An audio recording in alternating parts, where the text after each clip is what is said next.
Halo semuanya, perkenalkan kami dari kelompok 1 yang beranggotakan 4 orang, yaitu yang pertama Siti Arofatul Amrina dengan 3 digit NIM terakhir yaitu 019.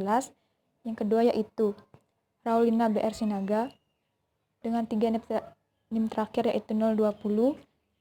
Selanjutnya yaitu Stefani Regina BR Sebayang dengan 3 digit NIM terakhir yaitu 021. Dan yang terakhir yaitu Gustiayu Agung Intan Widianti Putri dengan 3 digit NIM terakhir yaitu 022. Pada video kali ini kita akan membahas mengenai hukum kedua termodinamika.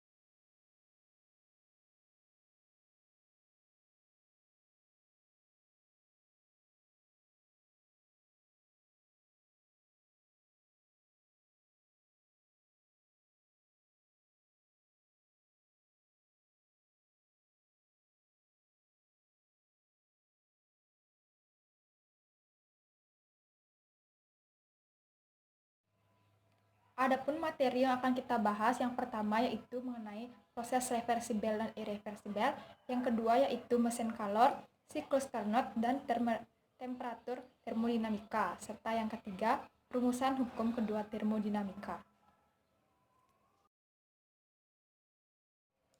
Yang pertama yang akan kita bahas yaitu mengenai proses reversibel dan irreversibel. Proses ini didasarkan pada ada tidaknya kebocoran energi atau energy disposition. Proses reversibel merupakan proses yang terjadi tanpa adanya kebocoran energi. Proses reversibel yang terjadi tanpa gesekan berlangsung secara lambat dan berkesinambungan. Sedangkan proses irreversibel merupakan proses yang terjadi dengan adanya kebocoran energi. Proses irreversibel ini biasanya kebanyakan terjadi di alam. Baik, selanjutnya saya akan menjelaskan tentang mesin Calor. Kajian termodinamika sudah jelas sehingga bisa dianalogikan dengan mesin Calor, di mana proses atau perubahan sistem selalu diikuti dengan Calor dan kerja. Mesin uap merupakan salah satu kelas yang tergolong mesin Calor. Dan dapat kita lihat pada slide ada gambar skema mesin Calor Carnot, yang mana mesin Calor dapat dianggap menyerap kalor Q1 dari sumber kalor dengan suhu yang lebih tinggi, lalu mengubahnya sebagai kerja atau W, dan melepaskan sisa kalor Q2 ke reservoir kalor yang suhunya lebih rendah. Reservoir kalor itu sendiri merupakan suatu model reservoir yang mempunyai suhu homogen, dan suhu ini tidak berubah bila terjadi transfer sejumlah panas atau kalor dari reservoir. Baik, selanjutnya yaitu siklus Carnot. Siklus Carnot ini terdiri dari 4 tahapan proses yang bersiklus. Yang pertama ada proses ekspansi isotermal reversibel, yang mana material menyerap kalor Q1 dari reservoir kalor pada suhu T1, dan pada proses ini sistem melakukan kerja. Kemudian pada proses yang kedua yaitu proses ekspansi adiabatik reversibel, yang mana material berkurang suhunya dari T1 menjadi T2, dan pada proses ini sistem melakukan kerja. Kemudian proses yang ketiga yaitu proses kompresi isotermal reversibel, yang mana material melepaskan kalor Q2 ke reservoir dingin dengan suhu T2, dan pada proses ini kerja dikenakan terhadap sistem. Kemudian pada proses yang keempat yaitu proses kompresi adiabatik reversibel, yang mana proses ini dikembalikan ke keadaan awal, suhu berubah dari T2 menjadi T1, dan kerja dikenakan terhadap sistem. Selanjutnya kita akan membahas mengenai cara menghitung efisiensi kalor dari mesin kerja Carnot. Untuk menghitung efisiensi kalor dari mesin kerja Carnot, kita akan melalui 4 proses. Proses yang pertama adalah proses ekspansi isotermal reversibel atau W1. W1 sama dengan minus Q1 sama dengan minus nRT ln V2 per Q1. Yang kedua adalah proses ekspansi adiabatik reversibel atau W2. W2 sama dengan CV dikali T2 kurang T1 dengan ketentuan T1 lebih besar daripada T2. CV di sini dimaksud adalah kapasitas panas muatan tetap. Selanjutnya adalah proses kompresi isoterma reversibel atau W3. W3 sama dengan minus Q2 sama dengan minus nRT ln V4 per V3, di mana V3 lebih besar daripada V4. Proses yang terakhir adalah proses konversi adiabatik reversibel atau W4. W4 sama dengan CV dikali T1 dikurang T2 dengan ketentuan T1 lebih besar daripada T2. Selesaikan 4 proses tadi, kita akan mendapatkan total kerja dari mesin Carnot yang disebut dengan W. W sama dengan W1 ditambah W2 ditambah W3 ditambah W4. Efisiensi mesin atau N adalah perbandingan kerja yang dilakukan mesin dengan kalori yang diserap atau Q1, di mana N sama dengan minus W per Q. Karena Q2 per Q1 sebanding dengan suhu termodinamika dari reservoir, maka efisiensi mesin Carnot dijabarkan dengan N sama dengan 1 kurang T2 per T1. Selanjutnya kita akan membahas contoh soal. Contoh soal berikut sudah diketahui. Suhu pertama atau T1 adalah 500 Kelvin. Suhu kedua atau T2 adalah 150 Kelvin dengan kalor atau Q1 sama dengan 400 Joule.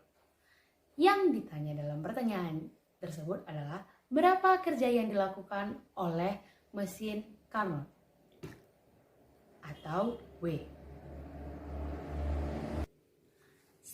Setelah itu kita telah mengetahui apa saja yang telah diketahui dalam soal. Jadi, untuk menjawab pertanyaan ini, yang pertama yang kita harus lakukan adalah mencari tahu efisiensi dari mesin Carnot tersebut dengan menggunakan rumus N sama dengan 1 kurang T2 per T1. Kita tinggal memasukkan nilai T2 dan T1-nya. Jadi, dapat kita tuliskan 1 dikurang 150 per 500. Hasilnya 0,7. Selanjutnya, kita akan mencari kerja dari mesin Carnot tersebut dengan rumus minus W sama dengan N dikali Q1. Kita tinggal masukkan nilai N yang telah kita cari tersebut minus 0,7 dikali dengan 400 Joule. Hasilnya adalah 280 Joule. Agar W bernilai positif, maka negatifnya kita pindahkan ke nilai dari N dikali Q tersebut. Menjadi W sama dengan minus 280 Joule. Atau N adalah perbandingan kerja yang dilakukan mesin dengan kalori yang diserap atau Q1. Di mana N sama dengan minus W per Q. Karena Q2 per Q1 sebanding dengan suhu termodinamika dari reservoir, maka efisiensi mesin Carnot dijabarkan dengan N sama dengan 1 kurang T2 per T1. Selanjutnya kita akan membahas contoh soal. Contoh soal berikut sudah diketahui. Suhu pertama atau T1 adalah 500 Kelvin. Suhu kedua atau T2 adalah 150 Kelvin. Dengan kalor atau Q1 sampai dengan 400 Joule.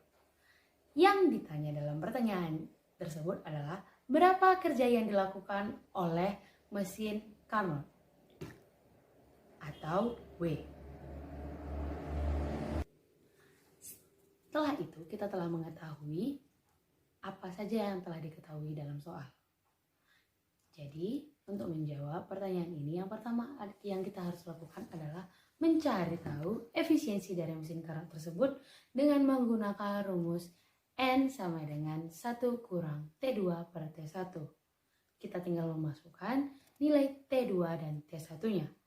Jadi dapat kita tuliskan 1 dikurang 150 per 500. Hasilnya 0,7. Selanjutnya kita akan mencari kerja dari mesin Carnot tersebut dengan rumus minus W sama dengan N dikali Q1. Kita tinggal masukkan nilai N yang telah kita cari tersebut minus 0,7 dikali dengan 400 Joule. Hasilnya adalah 280 Joule. Agar W bernilai positif, maka negatifnya kita pindahkan ke nilai dari N dikali Q tersebut. Menjadi W sama dengan minus 280 Joule. Selanjutnya kita akan membahas mengenai suhu termodinamika. Suhu termodinamika dilambangkan dengan T, yang didefinisikan dari prinsip kerja mesin Calor ideal atau Carnot. Suhu termodinamika tidak tergantung pada jenis material yang digunakan atau working substance-nya. Skala suhu termodinamika ditentukan berdasarkan rumusan efisiensi mesin Calor ideal, di mana efisiensi kalor paling besar yang mungkin terjadi adalah 1, sehingga suhu terendah reservoir kalor yang mungkin terjadi adalah 0. Karena harga terendah dari suhu termodinamika adalah 0, maka suhu ini juga disebut sebagai suhu mutlak yang diberi satuan Kelvin.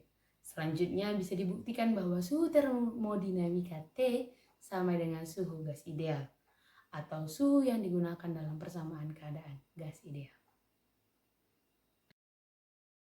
Baik, saya Raulina Sinaga dengan 3 NIM digit terakhir 020 akan melanjutkan presentasi yang terakhir mengenai rumusan hukum kedua termodinamika. Kerja mekanika atau kerja listrik dapat diubah menjadi kalor. Kalor yang dihasilkan diukur berdasarkan kenaikan suhu dan kapasitas panas dari material sistem.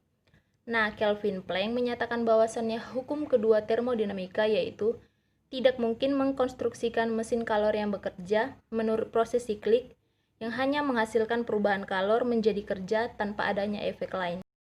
Semua mesin kalor yang bekerja dengan mengkonversikan kalor dari sumber kalor yang lebih tinggi pasti akan membuang sebagian kalor ke reservoir kalor yang lebih rendah temperaturnya. Artinya, tidak semua kalor dapat diubah menjadi kerja. Pasti akan ada kebocoran atau kerugian. Inilah yang disebut dengan efisiensi.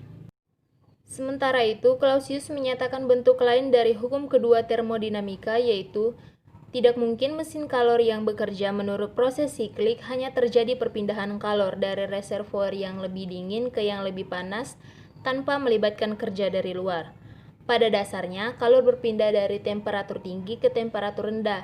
Jadi untuk membalikan arah kalor atau memindahkan kalor dari sumber yang bertemperatur rendah ke daerah yang bertemperatur tinggi dibutuhkan kerja tambahan. Jadi intinya, kalor tidak mungkin dapat berpindah secara spontan dari suhu rendah ke suhu yang lebih tinggi. Kalor dapat berpindah suhu apabila sistem diberikan kerja dari luar. Baik, sekianlah video presentasi dari kelompok 1 mengenai hukum kedua termodinamika. Mohon maaf untuk segala bentuk kekurangan yang ada. Akhir kata kami ucapkan terima kasih.